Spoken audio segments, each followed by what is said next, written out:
Hi குழந்தைங்களா, இன்றைக்கி நம்ம மறுபடியும் சந்திக்கிறோம். நீங்கள்லாம் சாயங்காலம் விளையாடி முடிஞ்சால் என்ன செய்வீங்க? ஆமாம், வீட்டுக்கு போய் கை காலெல்லாம் முகெல்லாம் நன்றாக கழுவி அம்மா தரும் டீயோ காஃபியோ இல்லைன்னா பாலோ இது ஏதோ பானத்தை நீங்கள் குடித்து உங்களுடைய களைப்பை நீங்கள் அதெல்லாம் குடித்து முடித்து வீட்டில் இருப்பீங்க இல்லையா?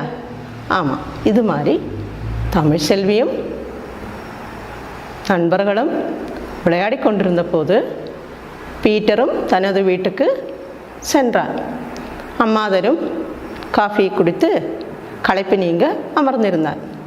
அப்போது அவனுடைய அப்பா அவனை தன தோட்டத்திற்கு கூப்பிட்டார். என்ன என்று பார்க்க போது அதோ அங்கே கொஞ்சம் தென்னை மரங்கள் தெரிகிறது. பார்த்தீர்களா? ஆமாம், தென்னை மரங்கள் தெரிகிறதா? எவ்வளோ தென்னை மரங்கள் தெரிகிறது? 3 தென்னை மரங்கள் தெரிகின்றன. அந்த தென்னை மரங்களுக்கு கீழே என்ன இருக்கிறது பாருங்கள். என்னது? கொஞ்சம் இளநீர். அந்த இளநீர் எல்லாம் எதற்காக? அதுவும் நமது களைப்பு நீங்க குடிக்கக்கூடிய ஒரு இயற்கை தரும் பானம் இல்லையா? அந்த இளநீர்களை தனது வீட்டிற்கு கொண்டு போக அவனுடைய அப்பா அவனை கூப்பிட்டார். இவனும் ஒரு கூடையை எடுத்துக்கொண்டு அந்த தென்னை மரத்துக்கு கீழே போனான். அதோ அவன் தனது தென்னந்தோப்புக்கு போன போது அங்கே 3 தென்னை மரங்கள் தெரிந்தன அல்லவா? அதற்கு கீழே கொஞ்சம் இளநீர்கள் கிடந்தன. அவன் அதை ஒரு கூடையிலாக்கி வீட்டுக்கு கொண்டு வர அதையெல்லாம் எண்ணி தனது கூடையில் போட்டான். பாருங்கள், எண்ணுவதை. முதல் தென்னை மரத்தில் எவ்வளவு இருக்கிறது என்று பார்ப்போமா? பாருங்கள், முதலாவது தென்னை மரத்தின் கீழே 5 இளநீர்கள் உள்ளன. 5 இளநீர் உள்ளன. பாருங்கள், 1 2 3 4 5. இந்த 5 இளநீர்களையும் தான் கொண்டு வந்த கூடையிலே பீட்டர் போட்டான். 1 2 3 4 5. அடுத்து 2வது தென்னை மரத்தில் அதன் கீழே எவ்வளவு இளநீர் உள்ளது என்று பார்ப்போமா? பாருங்கள், 2வது தென்னை மரத்தின் கீழே 3 இளநீர்கள் உள்ளன. 2வது தென்னை மரத்தின் கீழே 3 இளநீர் உள்ளன. 1 2 3. இந்த 3ஐயும் தனது கூடையிலே அவன் போட்டான். ஒவ்வொன்றாக போட்டான். கூடையில் எவ்வளவு வந்திருக்கும் என்று பார்ப்போமா? பாருங்கள்,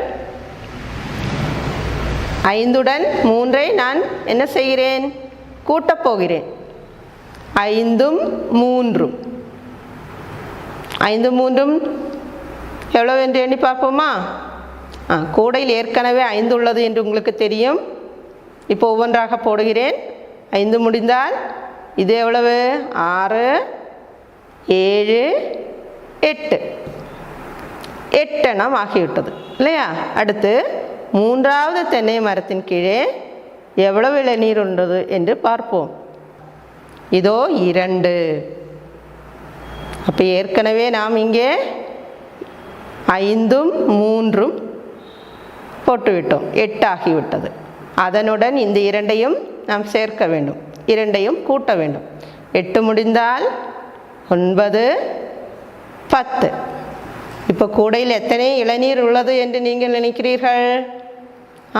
10 தெரியுமல்லவா உங்களுக்கு?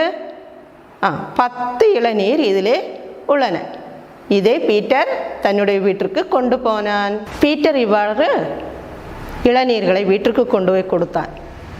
அம்மா அவனிடம், பீட்டர் பீட்டர், அதோ உன்னுடைய கோழி குஞ்சுகள் உன்னை பார்த்து கத்துகின்றன என்று கூறினாள். அவனும் தனது கோழி குஞ்சுகளை பார்க்க போனான். உங்களுக்கு கோழி குஞ்சு மிகவும் பிடிக்கும் தானே? எல்லோருக்கும் பிடிக்கும். கோழி குஞ்சு வரைவது எப்படி என்று உங்களுக்கு தெரியுமா?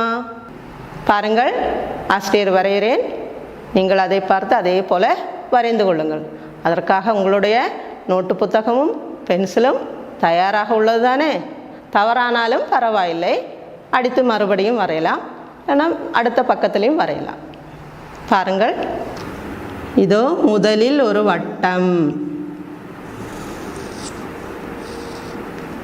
வட்டத்தை முழுவதும் வரைய வேண்டாம், கொஞ்சம் விட்டு வரைஞ்சப்போ. இனி ஒரு பெரிய வட்டம், அதை கொஞ்சம் நீண்டமாக வரைந்து இங்கே 7 என்று வரைந்து கொள்ளும். அதை இப்படி சேர்த்து விட்டால் இங்கே அழகான ஒரு கண் தெரிகிறது, அதன் கால்கள். இப்போ என்ன ஆயிட்டு, இதோ கோழி குஞ்சு ஒன்று நாம் வரைந்து கொண்டோம் இல்லையா.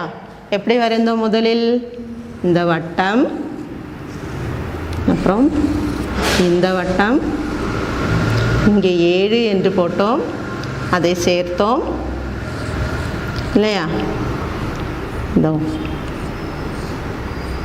இங்கே அதனுடைய வாய்ப்பகுதி என்ன ஆகிவிட்டது? கோழி குஞ்சு. இதே போல் வரைந்து பழகுங்கள். அப்போ இதே மாதிரி நிறைய கோழி குஞ்சுகள் அந்த நம்மளுடைய பீட்டரோட வீட்டில் இருக்குது. அப்போ அவன் அதை பார்க்க போனால் மட்டும் பத்தாது இல்லையா.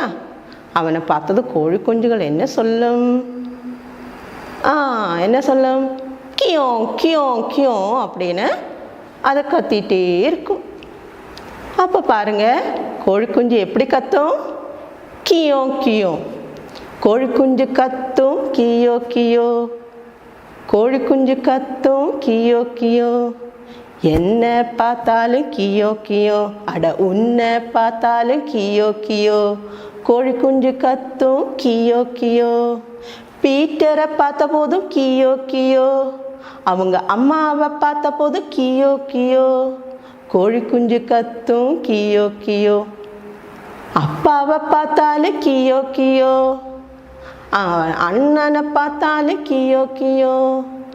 கொஞ்சம் அரிசியை போட்டாலும் கியோ கியோ. கோழி குஞ்சு கத்தும் கியோ கியோ. ஆமாம், இது மாதிரி கோழி குஞ்சுகள் நிறைய இருந்தது. அந்த கோழி குஞ்சு கியோ கியோ கியோன்னு கத்த பீட்டருக்கு மனசு ரொம்ப வருத்தமாக போச்சு. ஐயோ, இதுக்கு இறை கொடுக்கலையே, நம்ம வேகம் அரிசி கொண்டு வந்து போடலாம் சொல்லிட்டு கொஞ்சம் அரிசி ஒரு டப்பாவில் போட்டு கொண்டு வந்து எல்லா கோழி குஞ்சுக்கும் அவன் கொடுத்தான். அப்போ இந்த கோழி குஞ்சுகள்னு சொல்லும்போது அந்த கோழி குஞ்சோட தாய்க்கோழி அங்கே இருக்கும் இல்லையா. என்னென்ன தாய்க்கோழிகள் இருக்குன்னு பார்க்கலாமா?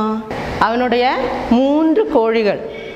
அதில் முதலாவது கோழி புள்ளிக்கோழி, அடுத்து 2வது கோழி சிவப்பு கோழி, 3வது சாம்பல் நிற கோழி. அதுவும் தெரியுதா? ஆமாம்.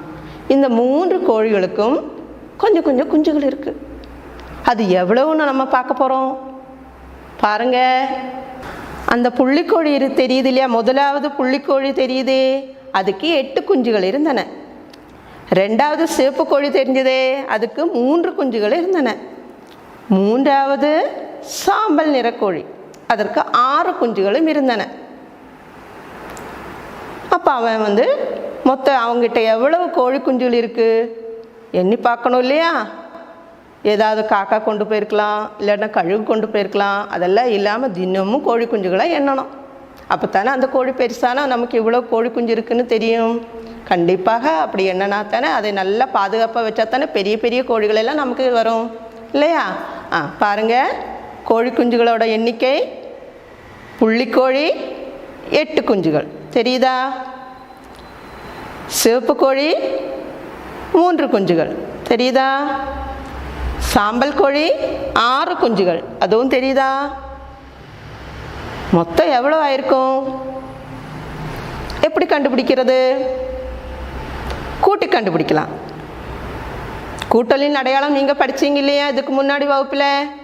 கூட்டலின் அடையாளம் தெரியலனா அதுவும் நான் காட்டுறேன். பாருங்கள், இதுதான் கூட்டலின் அடையாளம். சரி, இனி நம்ம விடையை கண்டுபிடிக்கலாம். 8ம் 3ம் 6ம் இந்த 3 எண்களிலே 8ஐயும் 3ஐயும் முதலில் கூட்ட வேண்டும். 8 3 எவ்வளவு எண்ணி பாருங்கள். அங்கே கோழி குஞ்சுகளுடைய இது படம் தெரிகிறதல்லவா? இதில் எண்ணி பாருங்கள். 8உடன் 3ஐ கூட்டினால் 8 முடிந்தால் 9 10 11. 8 3ம் 11. 11உடன் 6ஐ கூட்ட வேண்டும். இப்போ 11உடன் 6 எண்ணிக்கையை கூட்டுங்கள்.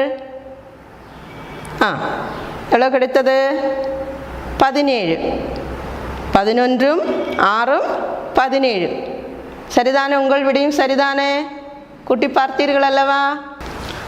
பாருங்கள், பீட்டர் தன்னுடைய கோழி குஞ்சுகளுக்கு இது மாதிரி அரிசியெல்லாம் போட்ட பிறகு அவனுடைய அப்பா சொல்கிறார், பீட்டர் இனியும் கொஞ்சம் கோழிகள் கொண்டு வந்திருக்கிறேன். அதை ஒரு சதுரமான தடுப்புக்குள் போட்டு வைத்திருக்கிறேன். அந்த ஒவ்வொரு தடுப்பிலும் எவ்வளவு எண்ணிக்கை என்று எண்ணிப்பார். நேராகவும் குறுக்காகவும் எண்ணி பார்த்தால் ஒரே விடை வருகிறதா, ஒரே எண்ணிக்கை வருகிறதா என்று பார்த்து கூறு என்று அவனுடைய அப்பா அவனிடம் சொன்னார். உடனே அவன் கோழி குஞ்சுகளை பார்க்க ஓடினான். கோழி குஞ்சுகளின் எண்ணிக்கை ஒரு மந்திர சதுரம் வழியாக நீங்களும் பார்க்கலாம். பாருங்கள் அந்த மந்திர சதுரத்தை. அதில் உள்ள எண்களை கூட்டி பாருங்கள். நேராகவும் மேலிருந்து கீழாகவும் 3 எண்களை கூட்டினால் என்ன விடை வருகிறது? அந்த விடைகளை நீங்கள் எழுதி உங்கள் ஆசிரியருக்கு அனுப்புங்கள். மறுபடியும் பீட்டர் தன்னுடைய நண்பர்களுடன் விளையாட போனான். என்ன விளையாட்டு தெரியுமா? அன்று ஆடினாங்களே ஒரு எண்கட்டை விளையாட்டு, அந்த விளையாட்டு தான் மறுபடியும் ஆடப்போகிறான்.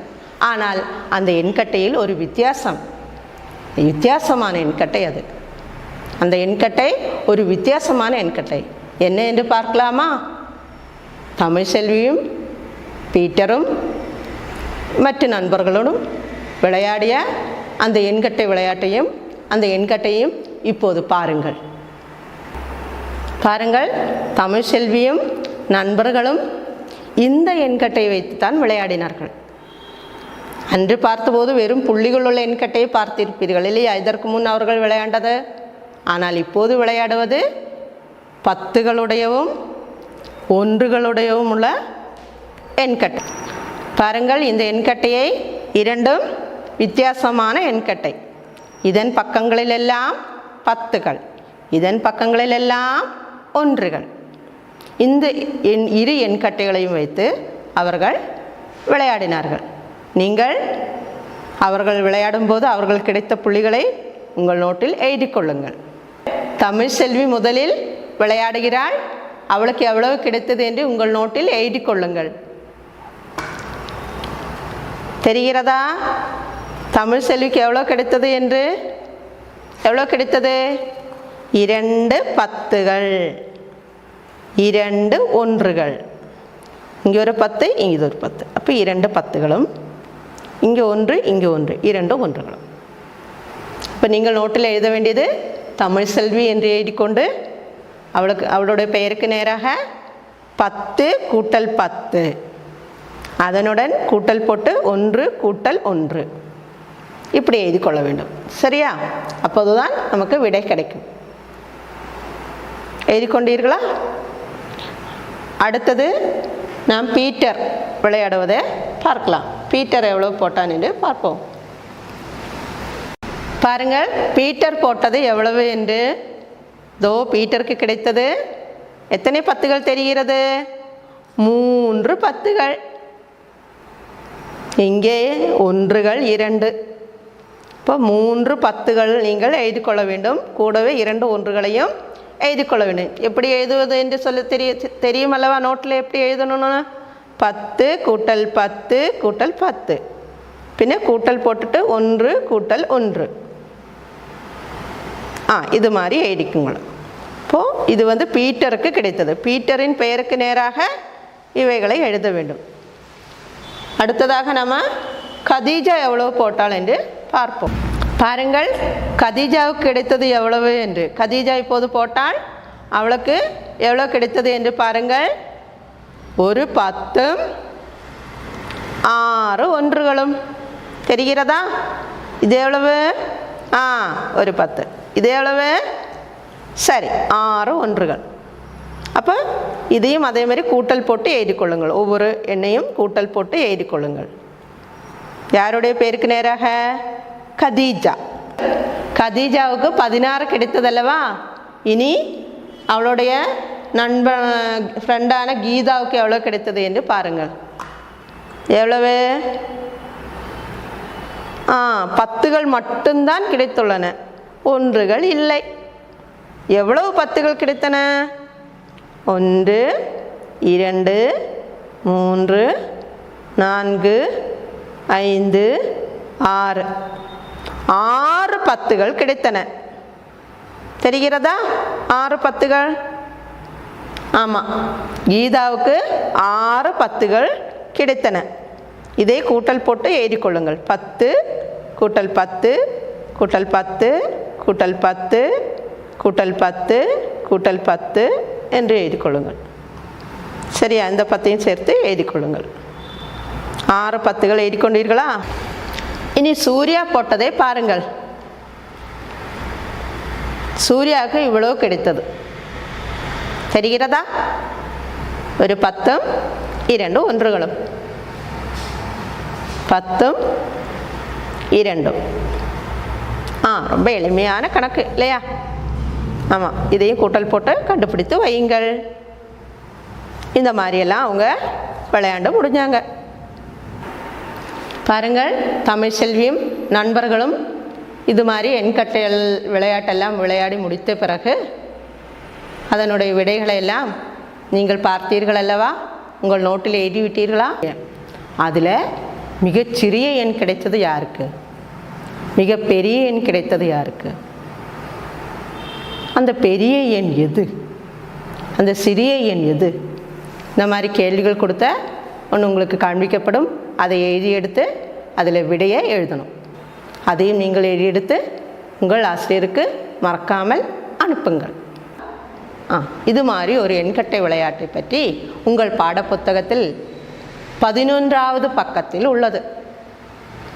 எண்கட்டை விளையாட்டு என்று அதனுடைய பெயர். அதில் தமிழ்செல்வி நண்பர்களுக்கும் கிடைத்த எண்கட்டையில் கிடைத்த எண்களை கொடுத்துள்ளார்கள். நீங்கள் அதனுடைய விடையை கண்டுபிடித்து எழுத வேண்டும். எழுதி அதையும் உங்கள் ஆசிரியருக்கு அனுப்ப மறந்து விடாதீர்கள்.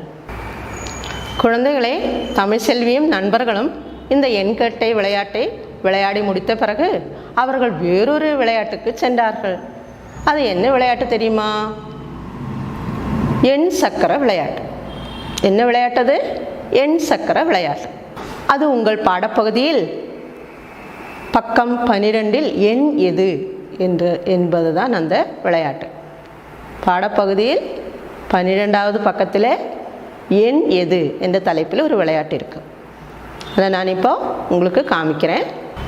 பாருங்கள், இந்த எண் சக்கரத்திலே இப்படியே சுற்ற வேண்டியது. சுற்றும்போது எந்தெந்த எண்கள் நேராக சரியான விடை வரும் என்று பாருங்கள். இதை எப்படி வேண்டுமானாலும் சுற்றலாம். இதோ ஒரு எண் அட்டை விளையாட்டு. இதில் எண் எது என்று கண்டுபிடிக்கணும். அப்போ இதில் ஒரு பாடல் வருகிறது. அதற்கு தகுந்த மாதிரி நீங்கள் எண்கள் இதுதானா என்று பாருங்கள். 10 என்னிடம் ஒன்றுண்டு, ஒன்றுகள் என்னிடம் 5 உண்டு. 10 என்னிடம் ஒன்றுண்டு, ஒன்றுகள் என்னிடம் 5 உண்டு. நான் யார் என்று சொல்லுங்கள், நான் யார் என்று சொல்லுங்கள். யாரது? 15. சரிதான், 15. அடுத்தது பாருங்க.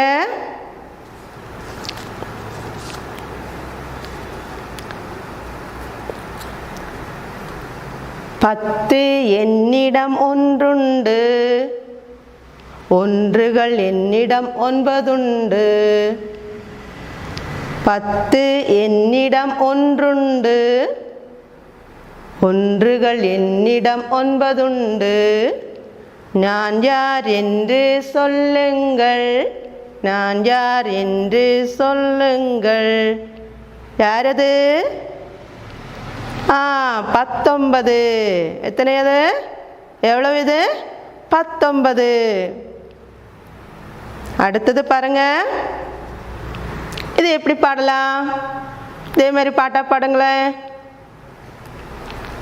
10கள் என்னிடம் 2 உண்டு, ஒன்றுகள் என்னிடம் 3 உண்டு. நான் யார் என்று சொல்லுங்கள். யாரது? தெரிகிறதா? 23. பாருங்க, இதை எப்படி சொல்லலாம்? மறுபடியும் 10கள் என்னிடம் 2 உண்டு, ஒன்றுகள் என்னிடம் 8 உண்டு. நான் யார் என்று சொல்லுங்கள். எவ்வளவு? 28 இல்லையா? 10கள் என்னிடம் 2 உண்டு, ஒன்றுகள் என்னிடம் 8 உண்டு. நான் யார் என்று சொல்லுங்கள். 28 சொல்லியாச்சு. அடுத்தது இங்கே பாட்டு வரும், விடை இல்லை. நீங்கள் விடையை கண்டுபிடிக்கணும். பாட்டு வரும், விடை இல்லை. நீங்கள் இதை எழுதி எடுத்து கண்டுபிடிக்கணும். சரியா? பாட்டு மட்டும் பாடலாமா? விடையை நீங்கள் தான் சொல்லணும், எனக்கு கேட்காது. 10கள் என்னிடம் 3 உண்டு, ஒன்றுகள் என்னிடம் 3 உண்டு. 10கள் என்னிடம் 3 உண்டு, ஒன்றுகள் என்னிடம் 3 உண்டு. நான் யார் என்பதை சொல்லுங்கள். எனக்கு கேட்கல, ஆனால் நீங்கள் சொல்லியிருப்பீங்க. சரியான விடையை இதே எழுதிட்டு இங்கே நீங்கள் எழுதி எடுக்கணும். சரியா? அடுத்ததும் பாருங்க,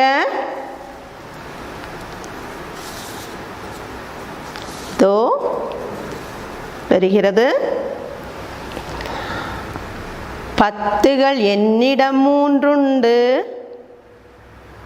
ஒன்று என்னிடம் 1 உண்டு. நான் யார் என்பதை சொல்லுங்கள், நான் யார் என்பதை சொல்லுங்கள். பாரு, அவங்க சொல்கிறதுக்கு நம்மகிட்ட நம்பர் இல்லையே, இங்கே எண் இல்லையே, நீங்கள் தான் சொல்லணும். உங்ககிட்ட தான் கேட்டிருக்காங்க, நீங்கள் கரெக்டாக சொல்லிட்டீங்கன்னு நினைக்கிறேன். சரி, அப்போது என்ன விடை வருது தெரியுது இல்லையா? அதையும் நீங்கள் நோட்டில் எழுதி உங்கள் ஆசிரியருக்கு அனுப்பணும்.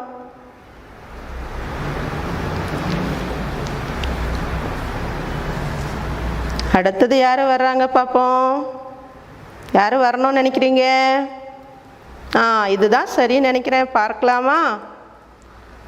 10கள் என்னிடம் 4 உண்டு, ஒன்றுகள் என்னிடம் 6 உண்டு. 10கள் என்னிடம் 4 உண்டு, ஒன்றுகள் என்னிடம் 6 உண்டு. நான் யார் என்பதை சொல்லுங்கள். யாருது? சத்தமாக சொல்லுங்க. சரிதான், 46. சரியா சொல்லிட்டீங்க. Very good. அடுத்த ஆளை யாருன்னு பார்க்கலாமா? 10கள் என்னிடம் 4 உண்டு, ஒன்று என்னிடம் 1 உண்டு. நான் யார் என்பதை சொல்லுங்கள். நான் யார் என்பதை சொல்லுங்கள். சொல்லிட்டீங்களா? எவ்வளவுன்னு உங்களுக்கு தெரிஞ்சது இல்லையா? சரி, விடையை கண்டுபிடிச்சி உங்கள் டீச்சருக்கு மறக்காமல் அனுப்புங்க. உங்களோட இதே போல் நிறைய விளையாட்டுகளோடு அடுத்த தடவை உங்களை சந்திக்கும் உங்களது விமலா டீச்சர். பாய்.